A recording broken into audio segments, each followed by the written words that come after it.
Yn y fideo yma, mi wnawn ni drafod siâp graffiau cylyddol. Nawr, hafaliadau cylyddol yn gyntaf. Mae'r rhain yn hafaliadau o'r ffurf yn hafalu a dros x, ble mae a'n rhyw rif penodol. A'r hafaliad cylyddol mwyaf syml fyddai'r ein ble mae a'n hafalu 1. Felly, fel yr y chwith yn hyn, fysa gennym ni yn hafalu 1 dros x.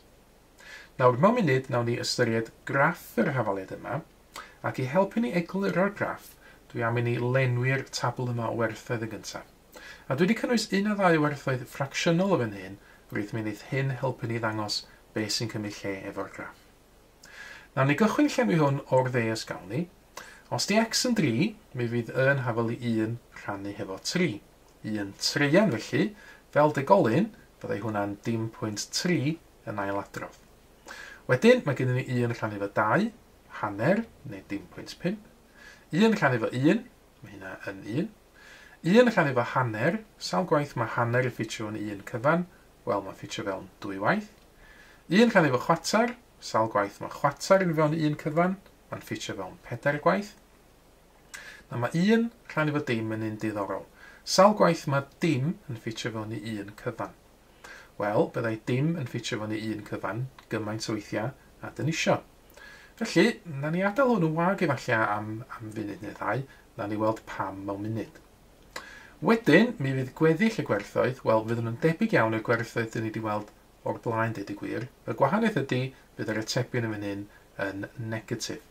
Felly, byddai 1 rhan efo minus chwatar yn minus 4, 1 rhan efo minus hanner yn minus 2, 1 rhan efo minus 1 yn minus 1, 1 rhan efo minus 2 yn minus 0.5, minus hanner, a wedyn i gyd fynd efo 0.3 yn ailadrodd, mae 1 rhan efo minus 3 yn minus 0.3 yn ailadrodd. Nawr, dyma fo'r tabl o werthoedd ar gyfer yr hafaliad 1 yn hafalu 1 dros x. Na gadewch i ni ystyried yn awr y graff ar gyfer yr hafaliad yma. A na i estyn y cyfrifiadur allan i ddangos y graff yma iddoch chi'n fan hyn. A hefyd, na i geisio cael tabl werthoedd yr un dyn ni newydd weld ar y sgrin ar yr un adag hefyd.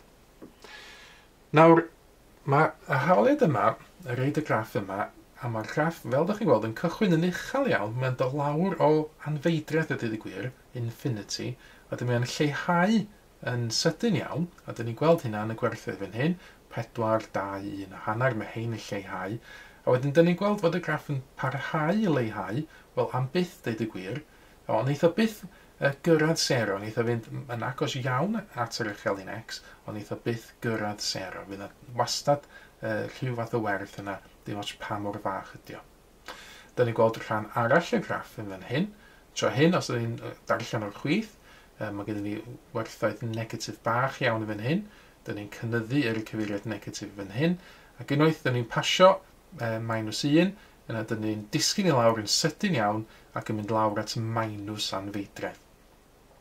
Ac felly, os ydyn ni'n ystyried y bwlch sydd gennym ni'n y tabl fan hyn, lle doedden ni wedi heb roed gwerth fewn y gyfer dim, wel, dyn ni'n gweld yr union broblem sydd gennym ni fan hyn, roedd os di x yn dim, wel, os dyn ni'n mynd ychydig bach i'r chwith, sy'n ni lawr yn rhywbeth negatif yn fawr iawn, ond os dyn ni'n mynd ychydig bach i'r dde, sy'n ni efo rhywbeth sydd yn fawr iawn yn y cyfeiriad positif.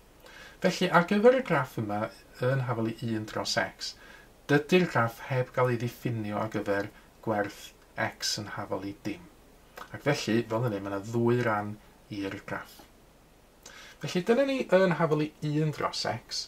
Nawr, dwi wedi gosod i fyny yn fan hyn ar y cyfrifiadur hafaliad cyffredinol yn hafalu a dros x.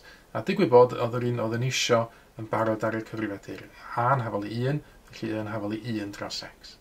Nawr, gadewch i ni ystyried yn awr beth sy'n digwydd i'r graff yma os dwi'n newid a.